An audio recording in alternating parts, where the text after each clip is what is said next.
Salam planter Indonesia. Bicara tentang bibit siap tanam yang ideal ke lapangan, maka kali ini kita akan membahas 8 kriteria bibit yang bagus untuk kita pindah tanamkan ke lapangan. Misalnya Bapak Ibu semua ataupun para petani ataupun para planter akan menanam bibit ke lapangan, maka kriterianya apa saja sih itu? Mari kita bahas. Yang pertama adalah bicara tentang sumbernya. Sumber bibitnya pastikan yang bersertifikat sehingga bahwa memastikan bibit yang kita tanam adalah 100% tenera. Yang kedua adalah bicara tentang umur. Umur kelapa sawit akan memegang peranan penting di dalam kualitas penanaman kita di lapangan. Bibit yang terlalu muda akan beresiko terhadap serangan hama dan kemampuan ataupun adaptasi ke bibit yang kuat di lapangan. Namun bibit yang terlalu tua juga akan mengalami stres yang panjang. Jadi umur bibit yang ideal itu memiliki rumus adalah 9 plus minus 3, yang berarti berumur adalah 9 bulan sampai 15 bulan. Sementara bibit yang ada di belakang saya ini sekarang ini adalah umurnya 19 bulan. Dengan kondisi yang sudah giant seperti ini, Anda bisa menilainya sendiri. Kemudian yang ketiga adalah tentang bebas penyakit.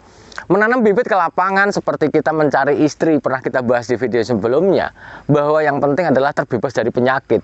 Misalnya ketika bibit yang kita beli ataupun kita rawat kemudian mau kita pindah tanam di lapangan ternyata memiliki bercak daun, maka bercak daunnya tidak akan hilang ketika di lapangan. Maka sembuhkan dulu di bibitan, kemudian dipindah tanamkan dalam kondisi yang excellent, sehingga penyakit yang ada di bibitan tidak terbawa sampai ke lapangan. Di mana penanaman nanti di lapangan, pengendalian hama penyakit yang ada di lapangan jauh lebih susah dibandingkan ketika kita intensif di bibitan. Kemudian yang keempat, yang paling penting selanjutnya adalah bahwa bibit yang kita tanam sudah mengalami seleksi yang panjang.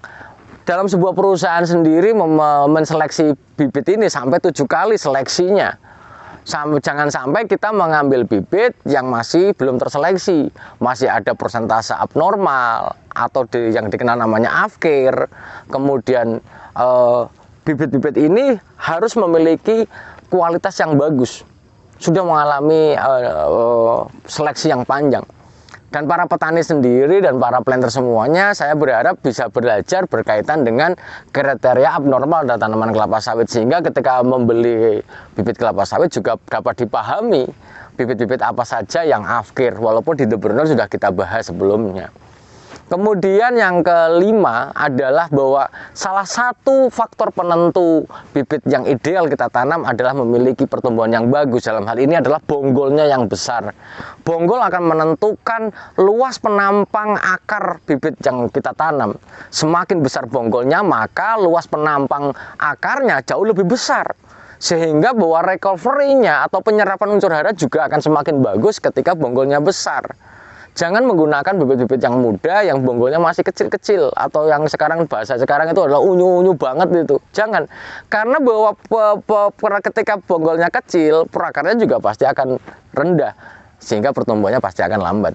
Kemudian yang keenam, kalau kita membeli bibit sawit, salah satu parameternya adalah yang keenam adalah daunnya. Memiliki daun yang bagus, tidak memiliki tanda-tanda defisiensi, dan tidak kaku yang penting. Nah, ini relatif ini. Maka kriteria daun yang bagus untuk bibit yang ideal, yang pertama adalah tidak kaku. Jadi kalau diginikan nggak kaku banget, ini lentur. Kemudian yang kedua adalah sedikit mengkilap. Jangan pernah membeli bibit yang kaku, begitu dikerpek keras habis. Itu berarti menandakan bahwa nanti kadar untuk fotosintesis tidak efektif. Kemudian tidak mengkilap, terlalu kusam banget, jangan kita beli. Kemudian yang ketujuh, bahwa bibitnya adalah tidak mengalami etiolasi. Atau ketika Anda, para petani semua, para planter semuanya kebibitan untuk membeli ini, tanya dulu berapa jarak tanamnya. Ketika kondisi tanaman etiolasi meninggi yang tinggi, maka kemungkinan bertahan di lapangan dengan daun bawaannya rendah sekali. Karena daun etiolasi kelihatannya bagus, namun dia ketika dibawa ke lapangan, maka relatif tidak tahan terhadap sengatan matahari. Karena sudah biasa berada di dalam kondisi yang gelap, maka pertumbuhannya relatif lebih cepat dan besar, lebih kurus tapi panjang. Nah, ini etiolasi. Maka lihat dulu jarak tanam dari pembibitan yang mau kita beli, misalnya seperti itu.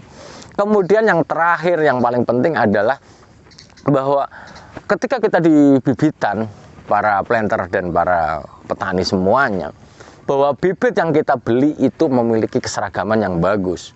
Salah satu ciri bibit ke bibit sertifikat adalah memiliki keseragaman. Kalau kita lihat sampai sana, bibitnya seragam, sudah diseleksi, kemudian sudah dikeluarkan afkirnya, maka bibitnya relatif seragam.